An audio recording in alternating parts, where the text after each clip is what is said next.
first episode, if you will, the introduction to PunchCast, which surprisingly is not about MMA or street fighting or UFC. I can talk about UFC. No. Yeah, I mean, we could talk about UFC. Get Jordan in here, we could talk about fighting games. John Bones Jones fights tonight. It's going to be great. Nope. None of that. None of that in this show. Conor McGregor actually isn't retiring. Yeah, we're going to start. This is actually a disguised MMA podcast. It's an MMA. Evan, what is this? It's a gaming podcast for the most part, kind of attached to groundpunch.com, a brand new website whenever this goes up, somewhere around that time. Do we want to say where we're from, or like how do you want to go with this? Well, let's just give a little backstory for just joining us now. We are all co-founders of groundpunch.com, a new video game / entertainment website covering all the hottest releases and junk. We are all former mostly writers. Junk. Yeah. Mostly junk. We're all former writers for 8bitchimp.com, a website that did the almost same thing, kind of doing game reviews, game coverage, that just closed down this past April 14th. 16th. Get your dates right.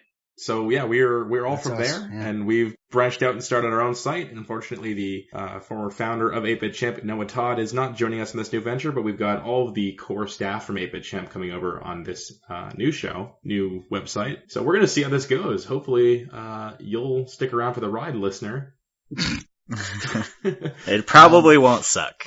And so, I mean, I am your host, Evan, and on this week's show, that was Sam giving the long-winded introduction, Kevin with the fighting stuff, yep, and Jeremy was also there. Yes. So let's go right in, kind of been out of the game for a while now. What has everyone been up to? New things? Pancakes, waffles, hash browns? We can talk about pancakes and waffles, but we can't talk about UFC. Okay, that's fine. Pancakes and waffles is way better than UFC, just like by default almost. Well, I mean, you kind of need pancakes and waffles to survive. I don't think you need UFC to survive, because getting punched in your lip won't taste that great. And with UFC, I'm just waiting to the point to where we get back to like the actual gladiator times where they're just killing each other.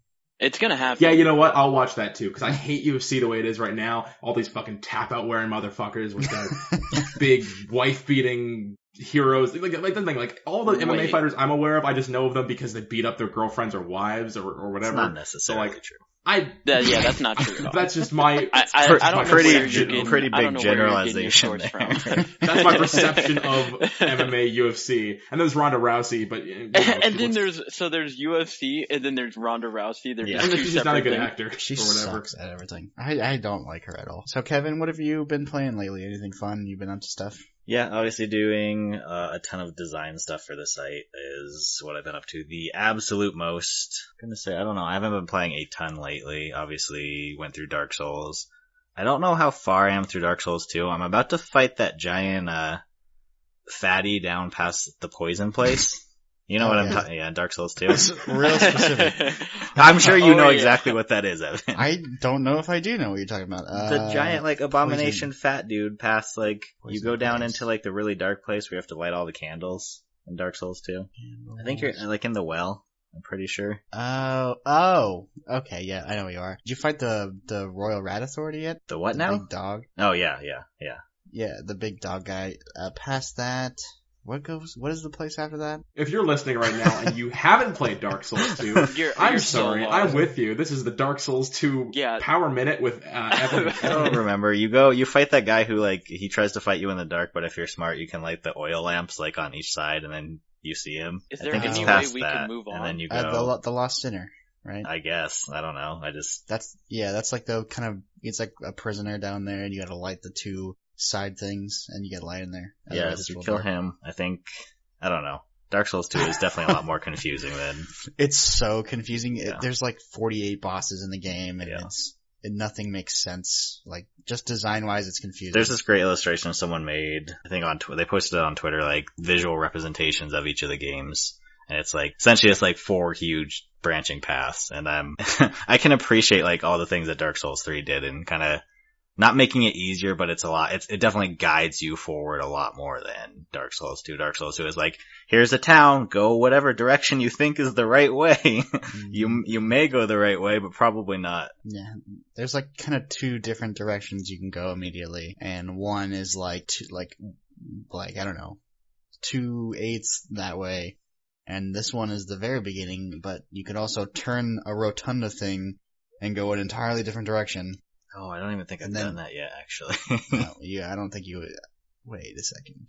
Or you have to get like the peg, the so thing that goes in confusing. the peg hole or whatever. I actually don't think I've done that yet. It's actually like a character that will turn that for you. You have to like befriend her, and then she'll like, you know, if you exhaust people's dialogue, they go back to like Majula, like they do in 3. Yeah. And you have to like, oh, you have to pay her this to move it.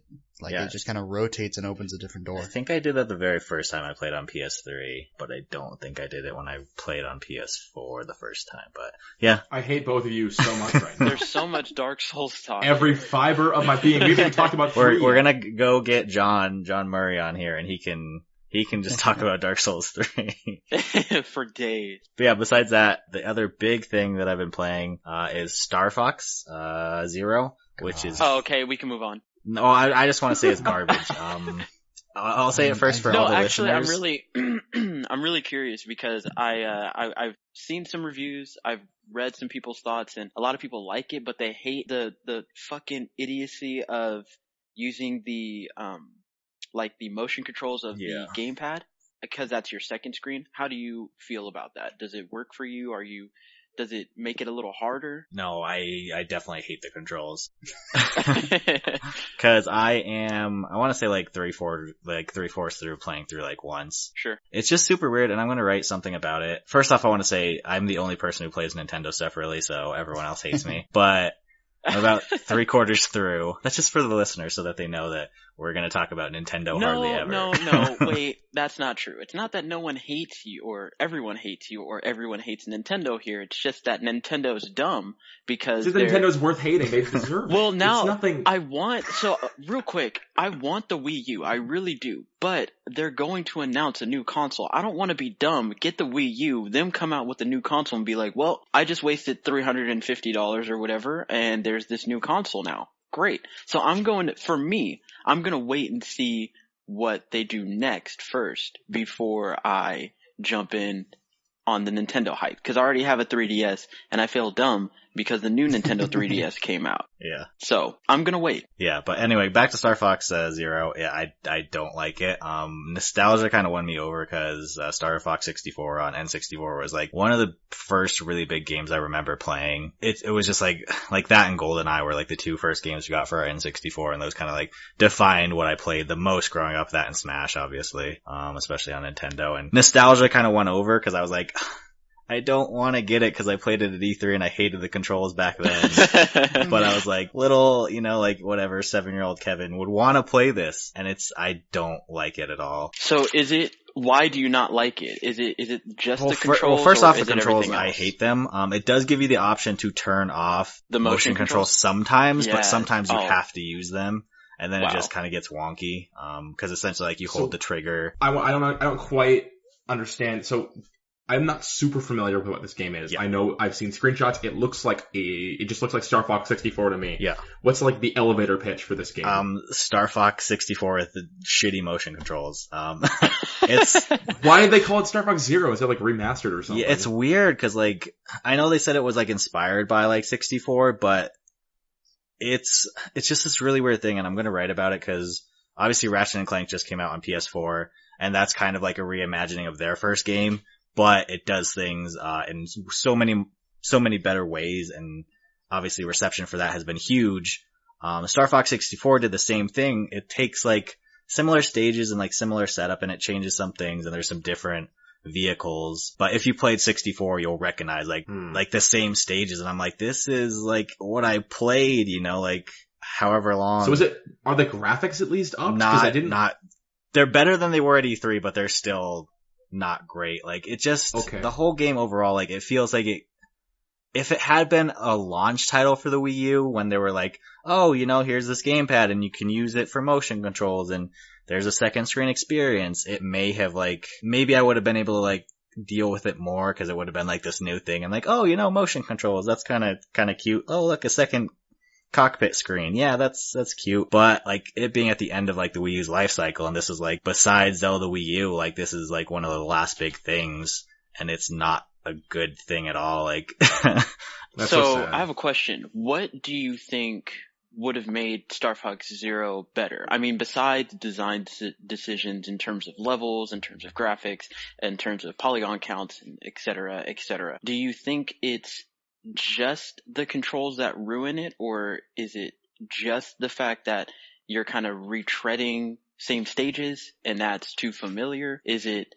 the fact that it's coming out at the end of the Wii U's life cycle? Like, what is it that Nintendo could have done to make Star Fox Zero better since you've played it? Yeah, I feel like it's definitely a combination of kind of all three of those things. Cause like it starts out really fine, like it starts out fine, like I can work with the motion controls, but then when it gets into the like situations where you have to use like the cockpit view, that's when it gets kind of wonky. Then there's this gyrocopter, essentially like a little helicopter drone, and you have to lower this robot, and there's this entire stage where you're like not even shooting people, you're just like flying around, lowering this robot to like unlock doors essentially. And it's like, this is not what I want from Star Fox, I want something where I'm flying through a level, like fighting like cool enemies and chasing high scores and like fighting cool, interesting bosses.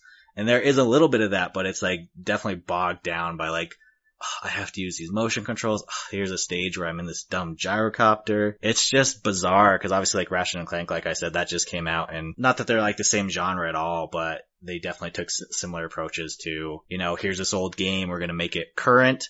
And Ratchet and Clank arguably did that. They reinvigorated that franchise. This is like, it's almost like the death of Star Fox essentially, because it's like, I don't like it at all. It's like very, very mediocre, close to like intolerable in some areas for me. It's like, I don't ever usually hate games, but I'm definitely close to hating Star Fox Zero.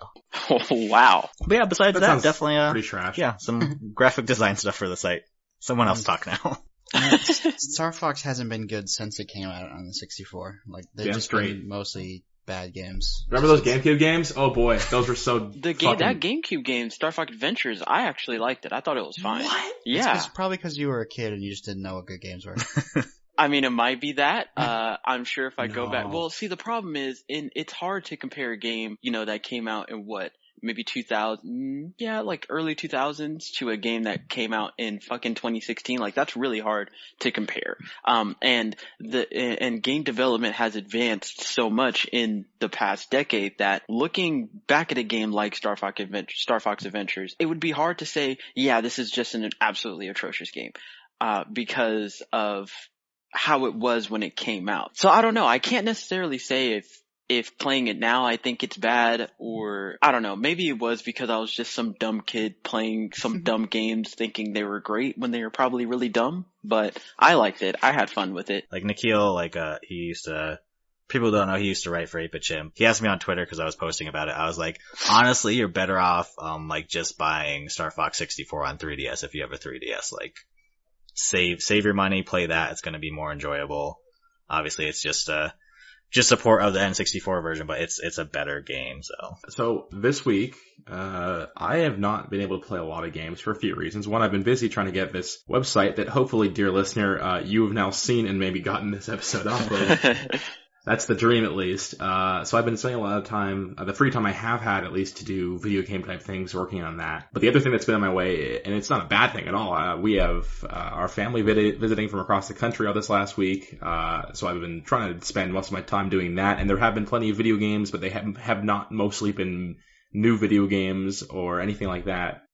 So I've had to put my Dark Souls 3 playthrough, which was probably about 2/3 of the way through. I've just haven't played that for a week at all. So it's mostly been local multiplayer games, which has actually kind of been an interesting change for me. Getting a lot of Gang Beasts in, and Gang Beasts is still a fucking dope game that I'm really, really excited to see launch on console. If you're not familiar, it is a sort of a modern take on wrestling games, or the things you liked about wrestling games back in the day. It's a very, fast-paced thing for up to 8 players, where it's mostly physics type stuff. So if you're kind of familiar with the appeal of games like QWOP or Surgeon Simulator or Goat Simulator, it's a lot of that same stuff. Your characters are they're very loose in the way they control, and you're basically a bunch of this cute little dudes running around trying to knock each other out and throw each other either out of the ring you're in or off of the edge of whatever building you're fighting on. To end the round, last man standing wins. So it's a whole lot of just fucking, just beating on your friends, trying to knock them out, and then just dragging their bodies. But there's all these physics involved, so it's just really, really, really funny to watch. it's been really interesting because, I have a family that don't necessarily play games, but they've had a lot of fun, and they've said it. They're like, I don't like watching people play video games, but watching people play this is really fun because it's just a really good spectator game as well as a good player game. Yeah, does that have an online multiplayer? They just added a beta for that in the latest Steam patch. I have not messed with that yet. It's in early access, right? Yes, it has been in early access for almost, I think it's almost 3 years now. Okay. So the thing with that game is development has not been super fast on it, but it's coming from Double Fine, I believe. Yeah. So part of the problem, I think, is that the team that's working on it, I think they're also contributing to other projects too. Well, I think it's published by Double Fine, right? It's not being developed by Double Fine? So I think it came out of their Amnesia Fortnite thing, and I thought that was I thought that was a thing they did from within the studio, but I'm not 100% sure. I thought that was where they split their studio into a bunch of small teams and get them to work on little projects. Maybe this isn't that, but I thought that's where this game came from. Yeah, I just looked it up and it says it's developed by some team called It's developed by a team called Bone Loaf. Yeah, Bone Loaf. I'm not 100% sure if that isn't just what they're calling themselves. It's kind of a confusing. Yeah, I don't know if that's some subset of Double Fine or not. Oh well. But no, the game is super fun in its current state. There are probably 15 maps you can play on, and it's really replayable anyway, so it's not a big deal. It's a little glitchy in spots, but they're working on that, and it's totally tolerable. It's a lot of fun. It's definitely probably my favorite local multiplayer game. Now, here's a question for you guys. Have any of you heard of Ultimate Chicken Horse? Yes, I have. Okay. Of course I have. Of course, yeah, you're Of fucking course I have. Nope, no idea what this is. Okay. That is a hilarious looking game. It's a pretty good game. So the elevator pitch on that game is Mario Maker simultaneous multiplayer. So it's a platforming game with really good controls, where, there's a whole bunch of different levels you can choose, but basically your goal is to get to the end of the level. And at the beginning of every round, each player can place a single, randomly selected platforming piece. So the first couple rounds are just you're trying to make it so you can get to the finish. But then at a certain point, the game introduces traps and stuff for you to start setting. So, beginning of every round, you place an item, and then all of you guys get to run through the level you've made. The goal is to make it to the end 3 times to get the most points and win. The thing is that you're trying to make the level easy enough that you can complete it, but hard enough so that nobody else can. Because if everybody makes it to the end, then nobody scores. So at some point, the game just becomes this really fucked up thing where there's just a million spikes everywhere and everyone is trying to platform to the end, and screwing each other over. And it's a lot of fun to watch and it's a lot of fun to play. So those have been the 2 games that I've been playing any significant amount of lately. And it's been a pretty good time. There's been a little bit of Black Ops 3 because that's the other thing that's popular with people of a certain age, and I will tolerate it a little bit. And then that DLC just came out, so everyone's really excited about that. But that's been pretty much all my games.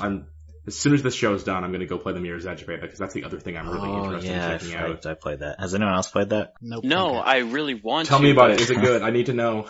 I don't know. I like it. I don't love it. Obviously, visually, it's a closed beta. Visually, it is a little bit rough right now, but that's fine. The potential is there, and obviously, from some of the other demos they showed off, it looks a lot better. I think, I don't know. It's fine, I guess. Were you a Mirror's Edge guy? Did you love the first one? Yeah, I replayed it, I want to say about a year ago, just to replay through it, because it is a fun game. At least from what I played, it does a pretty long, kind of opening tutorial area, where you're running to a certain point, to the safe house. And I want to say it's at least 45 minutes, an hour or so. And then it kind of opens up into showing you a slice of the open world, which is kind of really cool. You can parkour wherever, you can do whatever. I think the parkour does feel a little bit better. It shows off a lot of cool potential. There's one tutorial where it's showing you how to start to chain some the wall running and parkour into combat, but then it doesn't really throw any opportunities like that at you. It just kind of throws the guards at you just in a flat area to fight them. And then in those instances, it's pretty dumb. The combat is fine, but at least in the beta, the AI is super, super dumb. I'll probably have a video up on the site of some of the highlights from it, because they didn't do an NDA for it, which is kind of weird. But the AI is just super dumb, and it just throws these guards at you in more of an arena setting compared to they're in this hallway, let's throw them into the wall or kick them off this edge, kind of stuff like that. I'm hoping that they set up more scenarios, because the first trailer that they showed off, Faith was running through kind of this gauntlet where she was like wall running and parkouring and punching guys and like tossing them every which direction. There aren't a ton of experiences like that in the beta from at least what I played. But yeah, it's good. It's a good base, I think. But yeah, I wasn't super duper impressed by it so far. So what exactly is the multiplayer component of this? Because I mean, it's a beta, so I would assume there's some sort of online aspect to this. Yeah, I didn't get into any of that. Like I said, I played about the first hour, maybe hour 15. I got into like the open world area and I was doing some like side quests, like collectible type things. But I haven't gotten into the multiplayer stuff yet. I'm not sure how long the beta runs. Do you know what it is? Because I have actually no idea. No, I figure, I don't know, like, cause I would assume it's like some sort of thing where you're just like parkouring in a certain area or something. Like one of my favorite things from Dying Light was the fact that you could just jump in and like run around with your friends and just, obviously there was zombie killing too, but running around with your friends and like doing dumb parkour stuff was fun. So hopefully it's something like that, but I'm not 100% sure. And then do you know if there's any campaign missions in the beta, or is it just that first tutorial mission and then that's the whole thing? I assume at least like, because it starts you out, what I assume is at the very beginning of the game, so you're getting like the first hour and a half, probably close to 2 hours of the game, unless they like change it up a little bit. Because there's at least one more story mission that pops up on your map that I didn't do because I went off to do like these side missions to get some extra XP. So at least 2, I want to say, like story missions. All right, well that's something for me to look forward to. It doesn't sound like garbage, and I have a weird obsession with Mirror's Edge. Yeah. I got into that game more than I had any right to. I've beaten it like 6 times or something ridiculous like that. So we'll see. Because yeah, I know John. He said he really was enjoying it from what I think I saw him say. I don't think he expanded too much, but I think he was really enjoying it too. So. Like, it's a really good John base. Murray is another writer for GroundPunch.com. Is it an open beta, or did you have to sign up for it? Closed. It's closed. I actually have some codes that I'll give you guys, because yeah. John gave Liam a code for us to share, and then I got an email with my codes finally, so I will... How many do you have? PC version sounds nice, I hear. Sharing is caring. I think 2 codes, because it sends you one and then a friend code. You guys can have them. Sweetness. Well, that reminds me, I got Quantum Break. Can I talk about that for a second? Yeah, Have you actually sure. played it yet? Yes. How much did you play? The reports of that PC version being shitty are not an exaggeration. Let me describe my first 5 minutes of Quantum Break. That's why I didn't try and play it on there. Yeah. So, install the game through Windows Store. It doesn't detect both my hard drives. I have to manually configure something so it'll install to my hard drive instead of my SSD. That's funny. Installs for a few hours. I get there, boot the game up. For some reason it boots in a window, despite it being a Microsoft native thing. It's just a little window on my screen. So it goes to that. I gotta open up my options menu, set it to go full screen, change the resolution up to 1920 by 1080, hit new game. Get the opening cutscene, everything's cool, then it goes to an in-game cutscene. Everything is fine, you're getting out of a taxi cab, camera comes up to the back of my character, suddenly the game's interactive.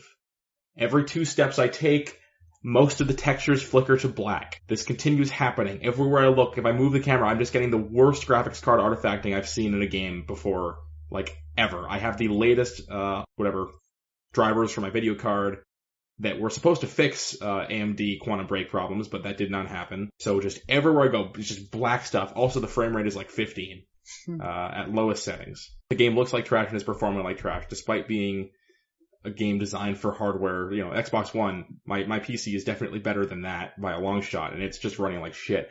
So it turns out, I find, after some Google searches, that if you disable anti-aliasing, that will fix all the weird black stuff. So the game's gonna look a little worse and not perform any better, but hey, at least all the textures won't be random blackness all the time. So I did that. And, now I just have a game that looks and runs like shit, but is playable. So my hope, is I'm getting a new graphics card hopefully sometime this summer. I've heard that this game is just super GPU intensive for whatever reason, even though it has no right to be. So the game will probably be a lot more playable when I do that. I'm looking at getting this means nothing to anyone but Evan. I'm looking to getting probably a 390 or 390X card, which is, an AMD card, so it might still have some driver problems, but might get a little better. But yeah, right now I'm the very first review, the most top rated review on the Windows Store is, I don't know what all these whiny babies are talking about. They're a vocal minority. This game isn't that broken. Blah, blah, blah. Isn't that broken? I wanted to tell that guy to go fuck himself. I wonder what he means by isn't that broken. I don't know. So anyway, yeah, that's the Quantum Break update. It is not great on PC. Not surprising anyone, I think. Yeah, I don't know what they're doing with the whole Windows Store stuff. It just hasn't panned out to be very useful so far. It's been kind of shoddy in every aspect. I mean, this is more of a UWP problem. The store experience wasn't too bad. Yeah, I'm sure that the little hard drive Microsoft thing. Store is fine, but it's the UWP. I don't think Microsoft has any right to be creating this universal Windows platform that... No, I think it's an awesome idea. Well, if they can execute it correctly. Yeah, and I think they've proven throughout the years that Microsoft is not great at, for whatever reason, coding for PC. Their Games for Windows Live stuff, back when they did that in, 2006, 2007, 2005, that was like also just a nasty mess of just, it really hurt, it broke some games just with the way that worked. Like, the way they implement all their stuff on the software side on PC is just really weird, considering that they're the company that should know the most about it. You would think. And they're consistently shown up by Valve in just about every way. For me, I have still been playing quite a bit of Dark Souls 3, onto a third playthrough now. I've done it twice already. How many times are you gonna play it, or do you plan on playing it? At least once more. Like probably until he dies. Like, literally dies. I wanted to start like just a PvP character, because there's kind of like a range of levels that work best for, if you want to invade or be summoned here and do this. Because like the thing about the multiplayer is it only works within like a certain range of levels. Like if you're too high, you can't invade lower level people, obviously. And you can't be summoned to like help anybody. Just if you're like super overpowered on like New Game Plus 7 at level 200 and they're like trying to start at the beginning, you can't go in and just ruin everything. So I was gonna make a new, like a PvP centric character and ride it to like level 90 and then stop. And that's the character I'll probably play the most. Like, that's what I did with Dark Souls. I played through enough times that I saw like the endings and got the items and did all the stuff I wanted to do, and then I made a PvP character that sat for, 300 hours in an area and just killed people, which is what I'll do. So playing through the actual story of the game, probably like, I don't know, 2, maybe 3 more times, and I hope to ride the PvP train into whatever they do next for the most part. So as a Dark Souls noob, what is the idea of playing the game this many times? Like are you just focusing on PvP stuff, or what are you getting out of it? I mean, there's, the trophies for the 3 endings for this one, so you should play through 3 times unless you want to be a bitch. Like, and I'm going to. I'm just curious about whether I'm going to do it on New Game Plus or with a fresh character. Hey, I'm going to play through twice. I just cheese the 2 of the endings. Yeah, because there's one that you can't do that way, so which is cool. But there's a lot of +1 items, like rings and stuff, that you can only find in New Game Plus. That's just +1, so but you're on your 3rd run, right? Yeah, it stops the items don't change after that. But it will get continually harder up until like New Game Plus 7 usually is where the cap is. Jesus. Like health pools will, double. Like I feel like the health pools on New Game Plus are nearing doubled from the first. Like playing through New Game Plus felt like playing through Dark Souls 1 again. Like I don't know what it was about how the health pools worked or how the resistances worked on the first playthrough, but bosses weren't really hard to like chip away at. They were not. I'm with you so far on that. Boss fights have been pretty easy, I think, with the exception of maybe one boss so far. It kind of does that way at the end. It does kind of go up a tad bit, but on New Game Plus, like even, the first like tutorial boss had like a bunch more health than you would have. Okay. And so it felt, I still did it easily. It took me, I don't know, probably less than like 8 hours, but they still had like a ton of health. You just have to be really patient because they do hit really hard. I bet. So New Game Plus kind of felt like playing what I wished it would have been on the first go round, where it was like way harder boss fights weren't less than like 2 minutes like they are now, where you can just run into a room and smack them a bunch and roll and then kill them and then it's over. So playing through multiple times is to get, like all the miracles, say. There's a boss soul that does like 2 different things, and on one playthrough you use it to do this, and the next time you have to use it to do that to get all the items. That's cool. So there's that. I mean, but other than that, it's just that I like playing the games. Like, they're really fun to play. They just have great combat, and I like the PvP and all the co-op stuff you can do. It's always fun. So, I mean, playing past New Game Plus 3 is just becomes arbitrary. So, it's kind of up to you. Yeah, there's a lot of replayability in that game that I want to see. Like, that's the thing. Until I played this game, I didn't quite understand your complaints about how Bloodborne felt all the same, because I was like, whatever, it's still a fun game. But now I'm looking at this and I'm like, there's so many different ways I want to try coming at this game. Like, I'm using a mercenary right now, so it's very straightforward. I hit fast and I roll a lot, and I'm probably never going to stop rolling a lot, because rolling is it's the way to play. it's the way to play. Yeah, it's like fuck shields. Like that's the thing I was telling you, shields are for wussies because you just gotta time that roll perfectly and use those invincibility frames, and nothing will ever hit you. And that's what I liked about Bloodborne too.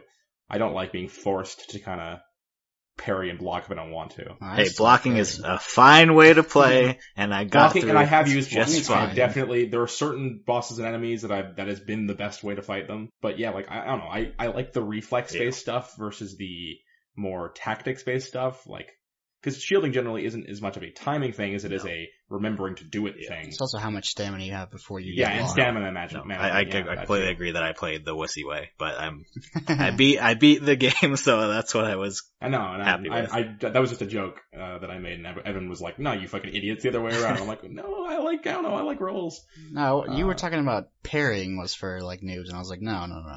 Parrying. I just said it was for noobs. It takes skill. I just said it was for wussies because I like roll. There's something really funny to me about having people watch me and be like, I'm like, no, it's cool, and I just roll into somebody's sword because I'm like fucking invincible to frames, man. It's funny to me. Dude, no, what you need to do is when you go to do PvP is put on some part of Kirk's set, which is the set of thorns, and your rolls do damage. So why? In like PvP, someone will try and swing at you, you just roll into them, and it'll. Up. That's really good. It gives you like I don't know, probably like 5 frames of them being kind of like jostled a bit to do something. That's really so funny. like okay. Yeah, when I was first going through and I was doing PvP in like the last area because it was a hotbed at the time because I had already beaten the game, but people were just kind of getting to that area, and so I would just sit there and invading. I would hit my little invade item and it would be like finding a world. Oh, we found one. And then it would go like super fast. It was awesome. I just realized, Jeremy, have you played any of the Dark Souls stuff? Because you're sitting here twiddling your thumbs. Yeah, I've played them, but for sake of keeping my consoles alive, and me myself staying alive, I avoid them. I really want to get into Dark Souls 3. They're not hard. Yes, they really are. No. I played Dark Souls and I played Dark Souls 2, and I got locked at a few bosses that ended up pissing me off so much that I think it was my cousin's game. I said, Eric, who is my cousin, take this game before I break it, because if I break it, I'm not gonna buy you another one. See, there was a really, I thought, insightful article that went up on PC Gamer, I think last week. It was just literally that. It was them like saying, hey, don't be scared by the people that say Dark Souls is hard. Cause I don't know. I've played hard games. Dark Souls, don't get me wrong, Dark Souls I fucking die a lot, but it never feels hard, I guess, because I'm like, with a couple exceptions, I hate the Pontiff boss fight. The Pontiff boss fight was like, I like the concept behind that fight. The thing I don't like about him is just the way he moves his arms. I would always think he was attacking. Like it's exactly really hard. Why he does that is their animations are so odd in some of these strikes because I know. People, and that's the thing. That's what I didn't like about him at all. Because I was like, and he's super fast. That's the other thing. He's a combination of he fakes you out all the time with fake moves. He like flies and he like glides he's to the right or left. Ridiculously fast. And then halfway through the fight, there's 2 of him. Yeah, he creates like a shadow clone, and then you have to fight that too. So another thing, I was having a hard time doing any damage to him, and then on my 10th run, I got him to about halfway, and then he spawned the second guy, and I was enraged. And then I beat him like 3 tries later because I figured out the trick to killing the ghost, which then makes him stand still and create a new one, which just lets you fucking beat the hell out of him. So I got him eventually. You know what the trick is, Sam, is that he can be parried. That too. Like right out of the gate, you can run in and just ping, parry him. Or like, if you have a shield, you can just stand there and do nothing. I did start doing that at some point because that was how I beat him, because my strategy at first wasn't working. Yeah, see, that to me was when the game started, was in that area. Because one thing about Dark Souls 3, it has a tutorial area, quote unquote, but it feels like the first like 10 or so hours of those early areas feel like kind of still introductory things. See, I felt like the game started in the catacombs. Like that was for me. Which is just the area prior to that Pontiff stuff. So yeah.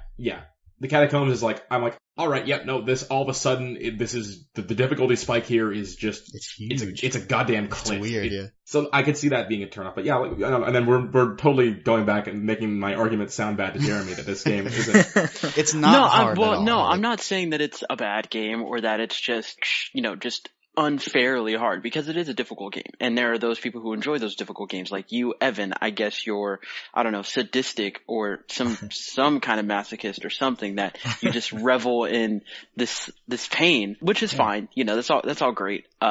It's just not for me. I love Bloodborne. I made it, and I've said this like 100,000 times. I made it about halfway through, and I got too scared, so I decided to not finish it. I want to go back and finish it, but I'm just scared of the game. Not because it's hard, but because I'm actually afraid of the game, which is weird. And I want to play Dark Souls 3 because I've heard it's an amalgam of Bloodborne and I think the first Dark Souls, which sounds cool. And there's less spiders in Dark Souls 3, which is an important thing to note. Great. Less. Not to say there are none. There are less. Fucking spiders. I fucking can't deal with those. Yeah, spiders are horrible. I hate spiders. But yeah, Dark Souls, it's just not my it's not my cup of tea, really. I enjoy what From Software does, and I think that they're fantastic developers. It's just not for me. I mean, and a lot of people say that too. They'll say like, I know it's cool, but it's not for me. And I think and I said that. I totally said that. That's fair to say that, but I think that's totally, like, with some games, they are not for some people, and I think Dark Souls is for everyone, really, if they just, there's a lot of, preconceived notions of what it is, and our whole marketing campaign is built on like, hey, are you ready to just get fucked up? Like, the fan base is half the problem too. The fan base makes it sound like it's a super hard, like MLG tier game. Well, there's a sort of zeitgeist about it, you know what I mean? Yeah, and I blame the fans for that. Like, the sort of mythology that built up around that, the whole get good thing. I will say that if you don't have really good, like, I have really, really good reflexes. Like, that's just a thing for me. I've always had pretty fast reflexes for gaming and stuff. So, for me, the reason I got into Bloodborne first is because that was a game where reflexes were the important thing. Parrying and rolling are very much timing-based things, and if you can get into that, then you're going to be a lot better at that game than you are otherwise. So I found that going through that game, I was like, oh, alright, yeah, I can get into this. And then Dark Souls 3 is the same way for me. I don't know, I've found that I'm only able to get into this because I thought that way. I thought, oh, these aren't for me. Like, I have friends that are really into them, but they seem insane. I've seen the videos people put up on YouTube saying this game's super hard, and I believe them. And then I got a free copy of Bloodborne, went into that, thinking I was gonna hate it, and was like, oh, hey, wow, this combines, like, some of my favorite things about video games with really, really cool art and level design. This is fucking dope. Yep.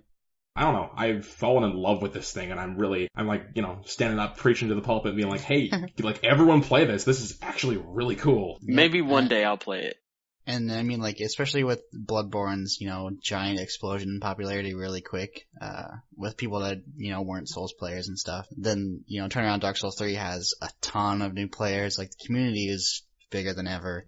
Which kind of sucks because, yeah, there's people that have played Bloodborne, and like, they come into Dark Souls 3 and they're like, yeah, I understand everything. And it's like, not really. I mean, you missed the first 3 games about, as they... Oh, you mean plot-wise, yeah. Not even like plot, just as they built, like, how these games are played now and like what's going on and, how this world works. And they're like, I get it. And you're like, no. You don't really. Yeah, I guess. I mean, the skills I came into this game with are skills I pretty much exclusively built in Bloodborne. I have played a little bit of the other Dark Souls games. I went back to 2, like I talked about, I think, on the last episode of Chatter. But, I found that skill set was definitely enough for me to get into this game. Like, parrying is still something I kind of am learning. I learned how to parry in Bloodborne, and this is slightly functionally different. Yeah, it's way different, yeah.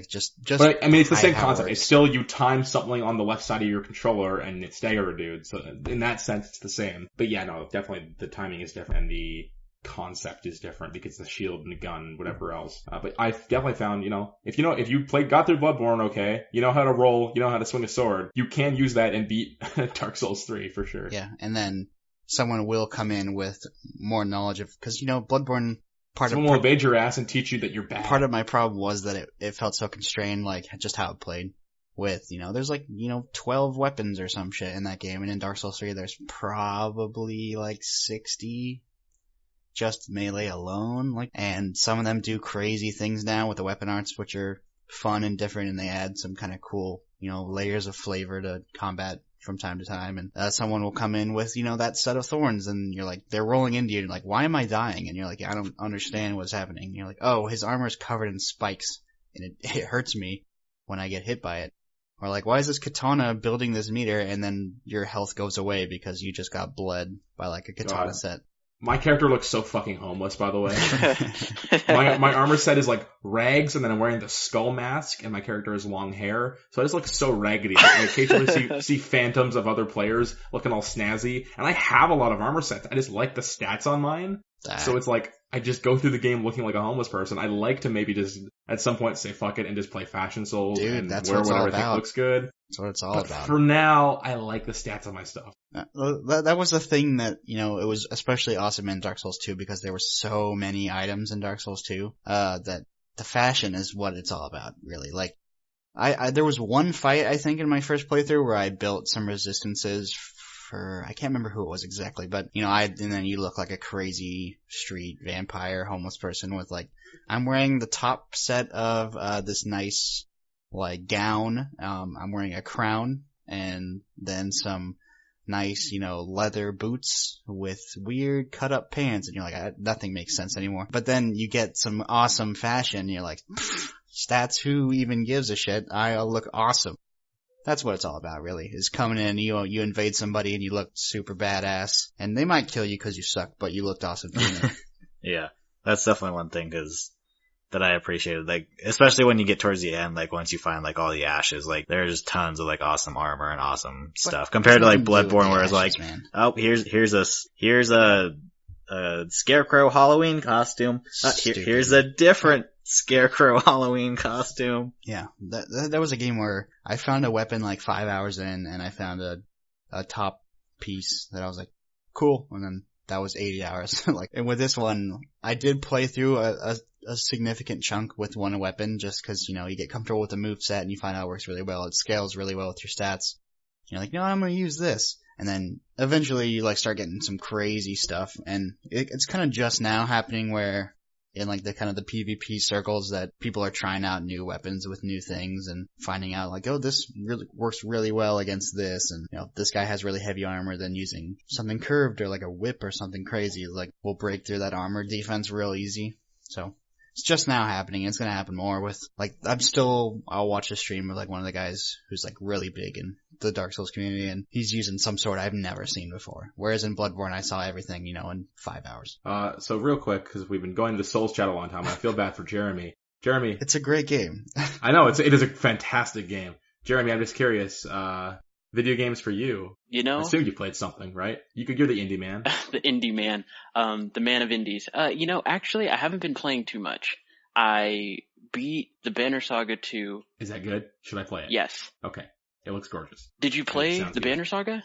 Always wanted to, was scared off by the word tactics. I don't like the word tactics. Fuck, you should have bought it. Of XCOM. Wait, did you buy it? No, I think I've had access to a free code for it and gave it to somebody else. Next time it goes on sale, I might take a look at it. Yeah, it's on my wish list, I think. It was just on sale for $4.99. It was super cheap. Yeah. It is a tactics game. Are you a fan of like XCOM? I like XCOM, but that's pretty much it. Because XCOM, the thing with XCOM, and I guess Banner Saga might have this too, is the aesthetic of XCOM is kind of a driving force for me there too.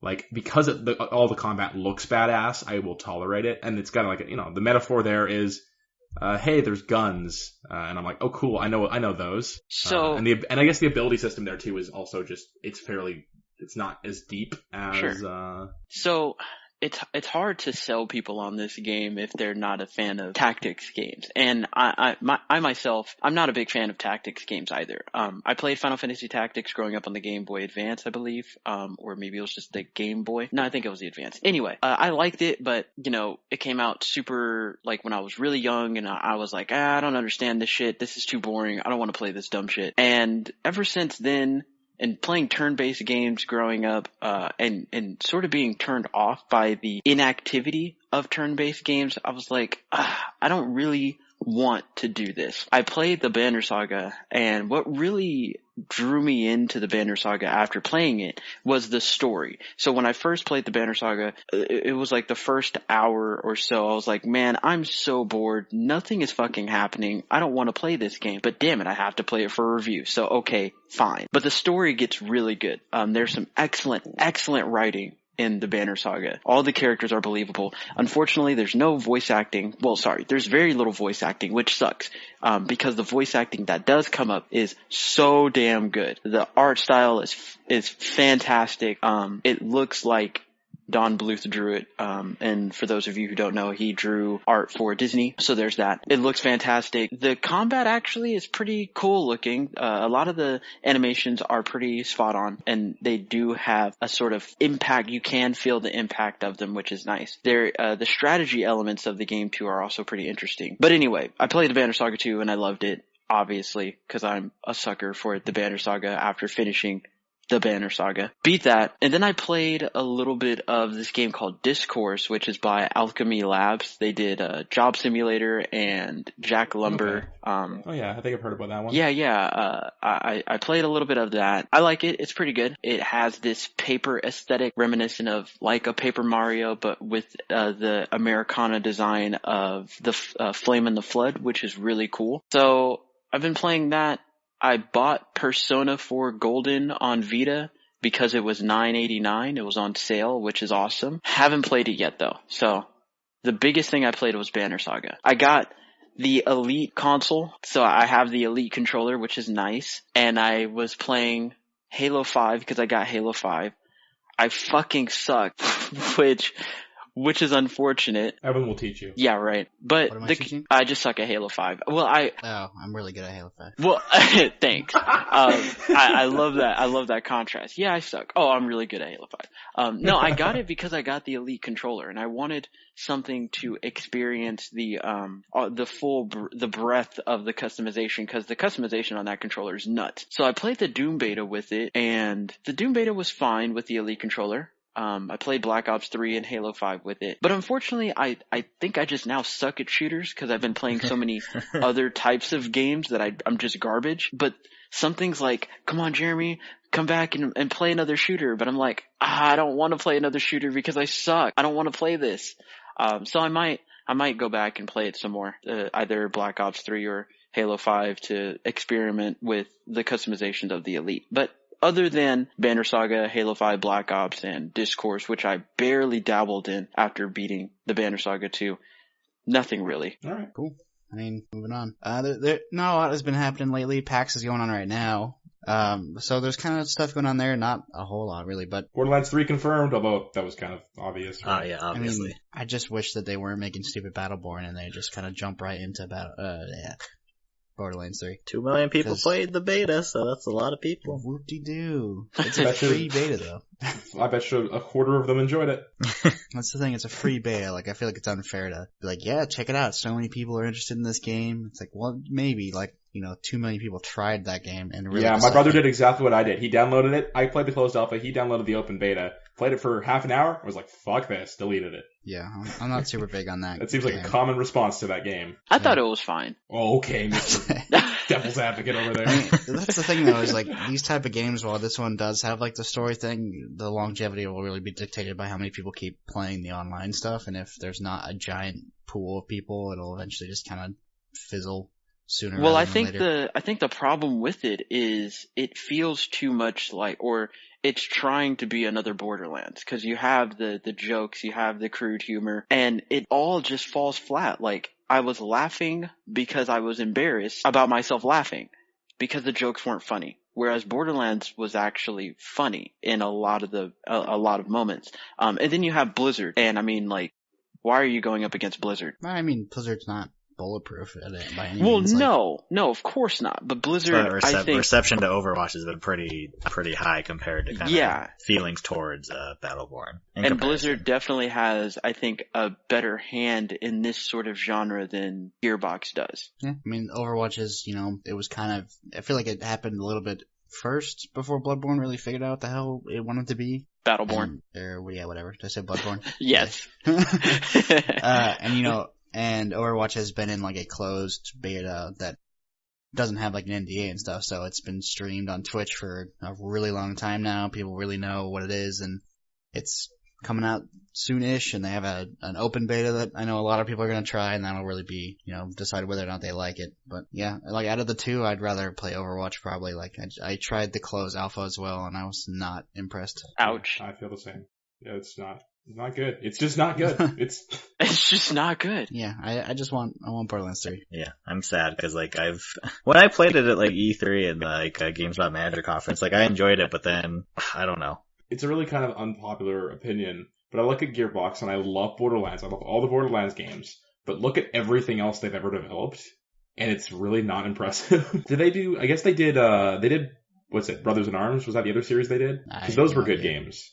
I think they did Brothers in Arms, and those are good games as well. But then they did Duke Nukem, they did Aliens. Both train wrecks. They're doing Battleborn currently. I think what else they've done. They have a list of games that are like, how did you guys make Borderlands? And then also these fucking turds, like these just garbage games. And now Duke Nukem, I'll give them, well, that wasn't anywhere like near all of their fault. Aliens, on the other hand, was a bit more of a clusterfuck. Well, interestingly, they did Half-Life, which I guess put them on the map as like really important. So that's they did the port. great. They did a port for Half-Life. Yeah. Yeah, so that's great, I guess. But yeah, Duke Nukem was, yeah, that Aliens was is maybe the awful. worst thing. Aliens is probably the bigger crime because Aliens did just as badly, but Aliens didn't have development hell like Duke Nukem did. This is true. Yeah, Colonial Marines was That was bad. all bad. That was a sad game that a lot of people were like, cool, an Aliens game. And they're like, no, not like this. Like, no. No, not an Aliens game. Do we want to move into our like one news thing we did want to talk about? We're like rolling right up on an hour here closely. Sure, yeah, no worries. We can do just the quick layout of the news and opinions, I guess. All right. So basically, the hot shit right now is kind of the whole. Just so far has been a mess of Sony's reported. Still, I don't think it's been legitimately confirmed by Sony at all. Not yet. There's documents that have been leaked. Giant Bomb confirmed with like a bunch of sources in Sony. So No, they still haven't Sony is acknowledged not. it though. Sony has not officially come out and commented yet. Why, I don't know. You'd think they'd want. I mean, at this point, shit. At this point, I mean, it seems like from everything I've heard, the leaks have been confirmed and are so well documented that there's nothing more Sony could really say. Like, it seems like all the info on how they're planning and handling this, like the only thing they haven't said yet is a release date, and June's like right around the corner at this point. October, November. I mean, well, I would say maybe a little later just because that's more when Morpheus launches too, right? Or I guess PSVR. You think they'd want to do it around that time, put up a bundle, or like, oh, it's a bundle, 700, look, it's a discount. Maybe that sounds, guess I could see that. Like, Here's that the would thing be that the costs only the same price of hardware. Here's something that is hardware. Have fun. I think what they'll do if they come out E3 this year and confirm the 4.5 or the Neo as it's codenamed or whatever it is going to be named, they'll probably launch it next year because they wouldn't want to hurt their VR because that would be dumb. If they, like you guys said, here's VR and then here's a new system, you gotta buy one. You should buy the VR, but wait, there's the new system. Don't forget about the new system over there, but buy the VR headset. That would be a really silly thing to do because people, especially us, who don't have a whole lot of money, who have the, if we're presented with one of the two, granted, you might buy the system, which would then hurt their VR sales. Me, I'm going to try to purchase the VR, which, and I'm sure a lot of people might purchase their VR, which will then hurt their console sales. So that's odd. I mean, it's already a bad idea though. Doing this whole thing is already, in my opinion, for the most part, a bad idea. And especially even if they do it next year, like, it's not like PlayStation VR is going to come out in whenever it comes out. And it's going to, like, everyone who's going to get one is going to get one right then. Like, No, of course like, not. I got my Christmas money, and look, it's February now. I got my taxes back. I'm going to get one. Like, so, even doing it next year is still stupid. Like, the whole thing is dumb. They shouldn't have done this in the first place. They should have made a console that had some power in it to begin with instead of going cheap and getting crappy stuff. I'm so split on this because the pros and cons are just all over the map, right? And some of them we don't really know if they're going to end up being pros or cons. Like the pros of new hardware, it makes me a lot more confident in PSVR as hardware because looking at the specs of what it takes to run VR games well on PC and then looking at the specs of the PS4. Even the new quoted PS4 stuff is still like, really? Like, well, no, I mean, the new PS4 is, at least I can see that being on par with some Oculus stuff. Really? Yeah, no, like, have you, the specs I did for look at the the new, specs, yes. And I still the think specs for that, they have, washy. the processing power is effectively almost doubled, and the graphics card power is significantly up. I would say that brings it more in line with I'd say a little bit under minimum Oculus spec. But that's still miles ahead of what the PS4 currently is. So to me, I just look at that and I'm like, oh, okay, all of a sudden, the fact that this VR thing exists makes a lot more sense because running games at 90 frames is really a lot to ask for VR, I thought, like for the current PS4 setup. Like, that just didn't make any sense to me. So it makes me think, oh, okay, PSVR could have legs because of this. Like, legs it wouldn't have had otherwise as far as the console it was attached to goes. Well, that's why they had that processing box, so that Well, the processing box. From what they said, they came out and said, "Hey, that processing box isn't going to add to the PS4's power. It's just going to make it so some of the headset and calculations don't have to be done by the console." Okay. Because I thought I think I remember reading that too. But what I thought initially was that the processing box would allow for more power to transfer into the system, so that. And that was the theory at first, and then Sony came out and said, "Actually, no. This is just making it so the PS4 doesn't have to do some of those additional calculations on top of rendering these games." Got it. Which is insane because the PS4 hardware doesn't run games that great currently. Yep. Which is fucking nuts. Like, so yeah, I don't know. It gives me a little bit of hope for PSVR. On the other end of it, it scares me about where the console business goes, and maybe it shouldn't. But right now it's like the implications of all of a sudden consoles are like the phone market, and every few years there's a slight upgrade, and things will still run on your older console. But, and you know, who knows, maybe the PS4.5 is the only console they put out between now and their next big console, if that even happens. Well, like, if there is a PS5. It's just so fucking up in the air, and it's like, there's so much potential for this to have negative effects for consumers. Well, I don't think this is anything too new, minus the way that all of this is going down, all of the leaks and the discussion, the discourse that's happening around it. Console upgrades aren't necessarily new. I mean, if you look at the PS3, there was the initial PS3, there then was the upgraded PS3, there are two slim models of the PS3. But that's like apples and oranges though, because those things were just space changes, or like those weren't hardware, like those did not change how they ran games. No, it doesn't. And this could be that same thing, obviously just with a little more power because there's more technology out now than there was at the time. So if that's the case, fine, but I don't like the way that Giant Bomb had, I guess, I wish Giant Bomb didn't write this article, because if Giant Bomb didn't write this article, then there wouldn't be this hubbubaloo about it, which would be fine. I mean, that's the first, it's rare that we see real journalism coming out of this industry though. So I don't know if I think it's kind of nice to actually see independent reporting using sources and coming out with information that isn't public.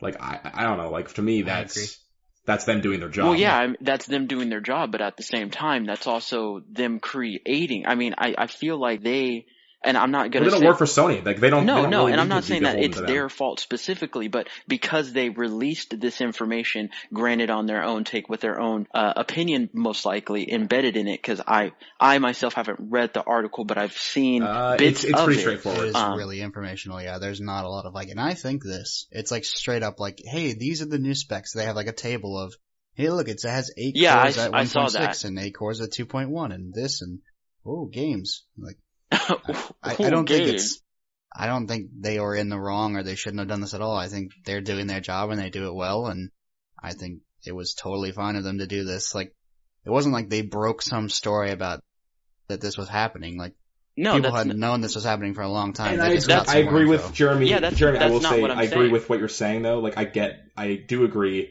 It sucks that the conversation is where it is now because of this. That's what I'm saying. I think that. But I would say that's almost Sony's fault for not coming out and responding. Definitely. If Sony would have came out and said, hey, look, this new console it's not going to change like the PS4 or anything like that, or whatever. If they had come out and actually commented on it, then yeah, great. But I think that because it's only Giant Bomb's their documentation on this, and that's it then creates this discourse, it's so divisive now, where, you got, Sony fanboys like, oh yeah, this is totally fine, like, it's whatever, doesn't matter. And then you have basically the rest of the world who's like, this is total bullshit. And it's hard because I can see both sides, though me personally, I fall on, this is kind of bullshit, because Nintendo did this with the new Nintendo 3DS, and I'm afraid of, they say that there's no exclusive features,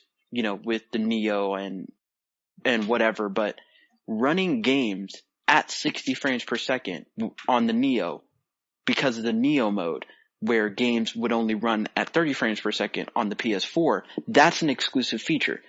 That is exclusive to the Neo, because you can't run a game at 60 on the PS4 if that's, how if that's how it breaks down. So I'm afraid of the Hyrule Legends, predicament happening again on PS4. Sure. Although, so interestingly, on the Giant Bombcast this last week, and I haven't even listened to the full show yet. I have not had time, but there was some comments. They mentioned some stuff that isn't actually in the article as well. The article is very informational. But they also said, speaking to a lot of developers have said that Sony is being super strict with their rules. They're like, hey, so here's like, if you're making games for both Neo mode and PS4, here's the rules for that. And so they seem to be doing a hell of a job with quality control, making sure of that exact thing. They're making sure that games on PS4 will always run fine. They seem to be laying it out. There are not going to be Neo exclusive games.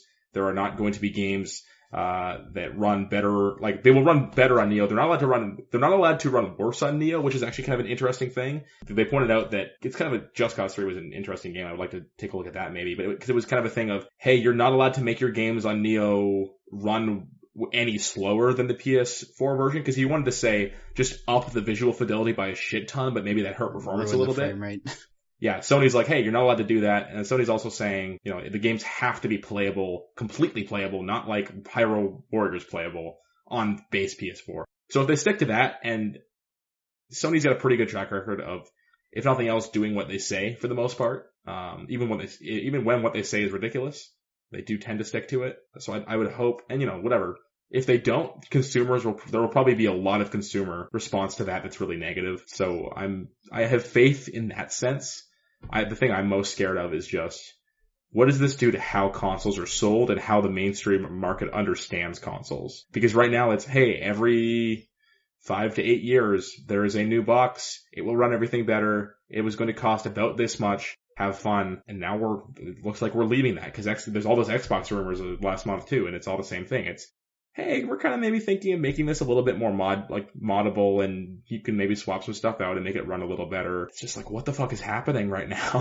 So what does everyone think and we'll just say that it's confirmed. We'll just say that for the sake of this discussion. What does everyone think it's going to cost? And possible. They said 400. They said 400. Is that what they said? I believe they said, yeah, it said in the document itself? They said no price was provided in their documents. So previous reports all indicate that the Neo would sell at $400. Hey, I mean, the stuff on the inside isn't like that much of a jump anywhere that it would cost more than that now. Like the stuff that's in the PS4 now is, cheaper than $400. So they're basically just building a new PS4 with new things at this point where it would be $400. Well, so I'll just lay out the specs real quick for casual people and try to help them understand this a little bit. So the processor, casuals. The processor in the Neo, the original PS4 is 8 Jaguar cores at 1.6 gigahertz. Which is terrible. It's garbage. Gigahertz is the speed. It is an octo-core processor though. It's 8 cores. Which is good. The Neo is also 8 cores, but they are clocked at 2.1 gigahertz instead of 1.6. So that's a 0.5 increase. Still not huge, but it's not great, but it's a little better. It doesn't sound like a lot. But in my experience, 2 gigahertz. Going up to 2 is like kind of the benchmark for stuff. So more importantly than that, like a 0.5 increase is actually huge. If you ever overclocked a PC, you know what you're talking about. A 0.3 increase is super noticeable. A 0.5 is actually like quite a lot more than what they're currently working with. The changes there are actually pretty significant. And then the graphics card they don't specify the exact details. It is an improved version of the old graphics card. But the more interesting part is they are doubling the computing units. So they're going from 18 to 36. And they're also increasing the clock speed of each of those units by about 100. by 111 megahertz, which is also, so it seems like, it's not a huge leap. It's not a next generation leap, but the leap is something that you would absolutely 100% notice. And then the only other upgrade that they've mentioned is RAM, and RAM's not a huge deal. It's still 8 gigs of DDR5. So like unlocking more space within what it already is, basically. Yeah, it's just faster. It's slightly faster RAM. It's 218 gigabytes per second instead of 176. I mean, and so the processor jumped up, everything's moved up a bit. And I still think, like, kind of overall that the graphics change is probably the most severe, like doubling the amount that it has. But I still think that CPU bottlenecks that graphics card at some point. Like, you're not going to see like games go from 30 to 60 and be perfect with this. So you might be surprised because CPUs are a really weird thing because clocks, it's so confusing because the way CPUs are built, right? You look at that speed, you see 2.1, and the thing is you can't actually compare that to any other processor because of the way the way processors work. I might have a 6-core processor clocked at 4.3 gigahertz, and you could have a 4-core processor clocked at 2.1 that's faster than mine. Because that's how fucking processing works, and it's really confusing how all that works because different people that make processors do it in really different ways. So it's kind of an off-putting, hard to compare thing. But in my experience, just whatever your current clock speed is. So if you say you're clocked at 2 gigahertz, if you're going up by 0.5, that's a significant upgrade. So I feel like the CPU, whatever it is, whatever the Neo ends up being, the performance will be noticeable. You will definitely see hey, this game looks a little better and it's running at double the frame rate. That's dope. So there's potential there for, I think it's kind of the next, if the PS4 had launched with these specs, it would have been a console I think I'd be much more happy with than I am right now. Because playing on PC, it's just, gap between those, like building a cheap PC or having a PS4 at this point are really similar. And that's kind of disappointing because I just didn't feel like the jump from PS3 to PS4 was that big. So I'll probably, if I can trade in my current console for a decent amount of money, I'll probably get a Neo. Like it seems like kind of where I want my console hardware to be. Cause I don't need like the most cutting edge crazy thing, but it definitely seems like it'll be running games more where I would have expected this generation to be running games. Yeah, that's what I was going to ask. Like, if there's a good trade program, you'll do it, Sam. Like, what about Evan? I'll honestly sell my thing on Craigslist. If I have to pay $200 for a Neo, I'll just I will try to sell my current console for like, $200, $250 on Craigslist and then just spend the rest of the money, get a nicer console. Yeah. I'm assuming GameStop will come out and be like, here's a program to do this, and they might like take a hit on it just because they know they'll move like a shitload of those things if they do give like give us your PS4 and get a new one for this with the game or whatever. And I would be totally fine. Like if it cost me $200, anything above that I'll be, I don't know, kind of washy depending on where money is at that time. But yeah, if I can get rid of this and get a new one for not the full price, I'll probably do it, I guess. Yeah, same thing for me. If I can do a trade, and I mean 50% would be ideal, but of course, I imagine either, cause a lot of deals GameStop doesn't run on all of the deals that happen, obviously, so it depends on whether Sony runs the deal or if GameStop runs the deal. But yeah, if I can trade in, and get a decent amount to knock the price of Neo down, I'd be fine. I wouldn't have a problem doing that. Yeah, well, I'll probably trade my Batman PS4 and keep my Destiny one and buy PSVR as well and be totally broke. Oh, see, there you go. Isn't that interesting, by the way? We're all, or at least a few of us, are all just bitching about at least potential problems with but this. We're all gonna do it. We're all 100% on board with buying it. Well, it would be That's really maybe the scary silly. side. It would be really silly if Sony didn't offer that and said, well, to all you day one PS4 owners like myself, and I don't know, did you guys get your PS4 on day one or was it no? Yeah? You too? Okay, cool. So yeah, people like us who got our PS4 day one, they're like, oh yeah, here's this new console. Or if you trade it in, you're not going to get a whole lot of money. Fuck all y'all. This is for the new people. That would really hurt their PR. Because actually, I know it'll suck for people who don't know, like if it's like the end of May and like they buy a PS4 and then it's gonna kill 2 weeks them later too. They announce a new one and people are pissed. Like that's fine. Like I've had my PS4 for obviously 3 years. I've gotten plenty of playtime out of it. Obviously I've bought additional PS4, so I've gotten tons from it, so I have no problem buying a new one if it's better because I want the best thing possible for my games besides spending money on a PC. See, I don't know. So the thing with the trading program, I think whether or not they implement that actually is going to be an interesting sort of sign of how hard they want to ram this thing down people's throats. Because if they're looking at this thing seriously as going forward, this is how we want to sell consoles to people, then I think there's no way they don't have a trade-in program because that just doesn't make business sense. Well, yeah, and but Nintendo if their messaging with this really is, hey, this is just an optional thing for if you really want to, here you go. We're not going to make 1 million of these. People that are just getting into the console can get it. and they'd kind of take a more gentle slope to selling it to people, then I don't know if we see the trade-in thing or not. And I guess that's the thing. What is this box to Sony? Is this the future? Is this how they sell us consoles for like forever? Or is this an experiment? Or is this a slow transition leading up to another release at some point? Like, there's a lot of kind of different ways they could go with this, and we're not going to know for probably a couple of years still how exactly this is all meant to go down for them. Yeah, I think it's also interesting to note that there are documents from there are articles written about Sony saying they're unsure if a PlayStation 5 will exist. So I'm really, if that's the case, if they're unsure of a PS5, then I really wonder what the hell is this Neo? Is this essentially R5? Because well, it's not like they're going to stop selling hardware. Yeah, no, of course not. The PS5 idea is, I mean, Sony there's a lot of theories, there's a lot of analysts who are like, hey, TVs will be consoles at some point.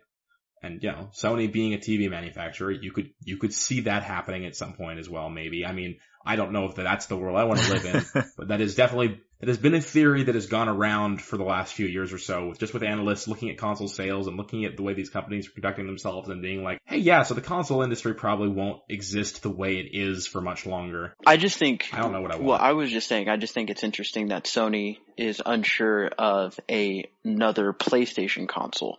I mean, I imagine we'll see a PS5. I personally don't see why not, but I think it's interesting that a PS5 may not happen, and we're going to get this sort of incremental upgrade. So, yeah, much like you, Sam, I really wonder what the future of console gaming is like. Yeah, I mean, there will be a PS5. Obviously, if there's more half steps, kind of like, obviously there's been lots of comparisons to Apple and obviously like iPhone 6, 6S, 6 Plus. There might just be more half steps, but obviously PS4 is selling insane amounts, so like there's no reason why they won't. It's the same thing like Dark Souls. Like Dark Souls 3 is the fastest selling game in whatever Bandai Namco history or whatever. Like there's going to be more Dark Souls, like whether they slightly change it. Obviously if it's Bloodborne 2, there's going to be more. Like with PS4 sales how they've been, like there will be a PS5. There's no more Dark Souls, man. Come on. There's no more. They're gonna give it to, who's a good developer who can take that over? Nobody. Platinum, give it to Platinum. No. Wow. No, not at all. I mean, yeah, of course they're gonna do something else. Like, it's not like they're gonna be like, alright, we're satisfied, let's just relax now. We'll just make games. It'll be fun. Like, of course they're gonna make something else. Like, whether it's called the PS5, I don't know. I hope not. Like, the number climbing thing is gonna get old at some point, and the PS4 15 is sitting on, your desk, and you're like, where did we go wrong? And Sam, I'm almost in your boat too, where part of me just wishes they would just ditch all this stupid shit and just make PCs. Like, I don't know, it's easier that way. I'm not in that boat. I was joking about that. I don't actually feel that way. I like having consoles be consoles and PCs be PCs. I just don't want to have to have all this clutter of all these things around, and it's like, oh my god, I'm spending money on everything. What is happening?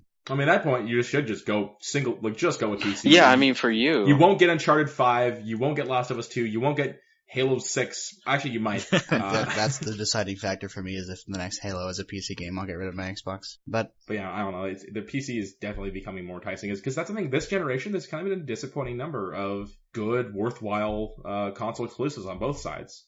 Yeah, like I got my PS4 like the day Bloodborne came out, and I don't regret it by any means. Like I've used it a ton, and it's, if I'm gonna play a console, it's mostly the primary one I go to. Just I have like a lot of friends on there, and if I'm playing a multiplayer game, it's on there for the most part. Outside of Halo, like Halo is like kind of the reason I have the Xbox One right now. There's not a lot of stuff coming out where I'm like, yeah, I can't wait. Like, I'm excited for Crackdown and everything, and all those games. Oh yeah, right, that's coming. Yeah, I thought that's supposed to come to PC at some point, or at least that was the rumor for a while, so we'll see what happens. Who fucking knows what's going on with that stuff? Yeah. It's all so crazy. Yeah, I'm still waiting. Like, I think Recore, as much as I don't know anything about that game, looks interesting to some degree, and Below and Cuphead, even though, who knows, those games are supposed to come out, those never came out, so. One day. Oh yeah, right. Yeah, right. Cuphead, where's Cuphead? There's new Cuphead it's stuff at in PAX. It's at PAX right now. Yeah. And Ryan McCaffrey was talking to them, and they said they're still shooting for 2016. No date, no month, no season, just that's 2016. That game's gonna be punishing and great whenever it comes out. Yeah, and see, with these like games like this, like Enter the Gungeon and stuff recently, where Enter the Gungeon is so good. Yeah, I got it earlier. Like I started getting a lot of those type of games just on the PC because like the game has some crazy shit, and I don't trust the PS4 to keep frame rates up as much as I would like my PC. Yeah, that's been the dark thing, is seeing the few games on PS4 that really look kind of the way I want next gen games to look, and then seeing the way they perform is bad. It's been like, it's bad. I mean, Just Cause 3 is my go-to example, and clearly there were problems there beyond just the console hardware. The actual development side of that thing wasn't perfect. But that was like, one of those games I was like, that, because the PS3 version of Just Cause 2 was a game that I went to always as a look at what this console can do, just because of it. It was a game with crazy draw distances and really a lot of good looking stuff, and then just haven't seen the way that game, they tried to do as big of a visual upgrade as they could, and seeing the way that game ran was just fucking heartbreaking. And so like, Hyper Light Drifter and a lot of the kind of the larger indies that are coming out on PS4 and PC, I go PC because I at least know what is in here and what it does, and it's more stable. I know, like, by default it's more stable than the PS4 is in its current state. Sadly, a lot of the times those indies hit PS4 or PC first, and then they come to console. Like Hyper Light Drifter, it's supposed to come to PS4, I think Xbox One. There was a Vita port, but I believe that's canceled. It's supposed to hit consoles, but it came to PC first. And Banner Saga 2. I didn't even know it wasn't out on PS4. I thought it was already. Not yet. It's PC just right now. And then Banner Saga 2 is supposed to hit consoles as well, but it's on PC first. So PC gaming seems to be the most enticing way because games run a little smoother. You can, I guess, more accurately tell how your game is going to perform depending on your specifications, which is fine. But at the same time, you don't want the game to be ported or, handed over to some third-party developer in the case of Batman Arkham Knight and have your game be totally broken. Yeah, Dave Lang, what the fuck? Warner Brothers doesn't have a great track record of PC ports anyways, but oh god, that game was a mess. But so yeah, like, that game was trash. With, Gungeon and stuff, like I got them on PC because I was like, well, I at least know that it's not gonna get bogged down real quick when something goes, when there's a lot of stuff happening on the screen and all of a sudden I'm chugging down to like 15. I'm like, no, I'm not gonna do that. I'll just go PC. For the record, it runs fine on PS4. Well, I didn't want to take the risk. True. All right, so we're at an hour 25. Just about, yeah. I was gonna say before you do your host thing and wrap up, do you want to talk at all real quick about because this is the inaugural episode of Ground Punch stuff? Do we want to talk at all about just kind of what we're hoping to do with this show, the plan for how cast members are going to be going and stuff, and just describe that so people aren't shocked next episode? Sure. So this is this going to launch the day of the site going up? I'd imagine so, yeah. Okay, so, it's all brand new. If you heard this somehow and you found your way to the website, it should have some stuff up and it should be real pretty and interesting and hopefully it's online and not broken. And so basically, we're going to try and keep it around, I would say around an hour, no longer than an hour and a half would be up our alley, I would assume. I will be the host. I should be here every week unless, I break my arm or I'm dead. Or sleeping.